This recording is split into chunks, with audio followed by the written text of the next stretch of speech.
ನಾವು ಕದನ ವಿರಾಮವನ್ನು ಉಲ್ಲಂಘಿಸಿದ ಪಾಕ್ 8 ವಲಯಗಳಲ್ಲಿ ಅಪ್ರಚೋದಿತ ಗುಂಡಿನ ದಾಳಿ ಮಾಡಲಾಗಿದೆ. ಕುಪ್ವಾರ, ಬಾರಾಮುಲ್ಲಾ, ಪೂಂಚ್, ರೌಚರಿ, ಮೆಂಧಾರ್, ನೌಶಿರಾ, ಅಕ್ನೂರ್, ಸುಂದರ್ಬನಿ ಈ ವಲಯಗಳಲ್ಲಿ ನಿರಂತರವಾಗಿ ಫೈರಿಂಗ್ ಅನ್ನು ಮಾಡಲಾಗ್ತಾ ಇದೆ.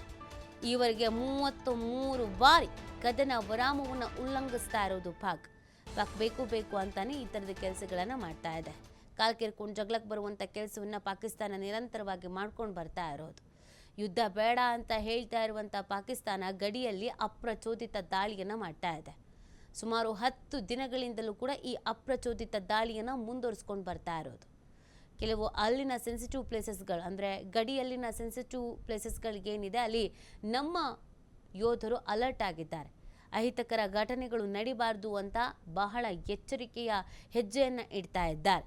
ಆದರೆ ಇನ್ನೊಂದು ಕಡೆಯಲ್ಲಿ ಪಾಕ್ನ ಕಡೆಯಿಂದ ಗುಂಡಿನ ದಾಳಿಯನ್ನು ಮಾಡಲಾಗ್ತಾ ಇದೆ.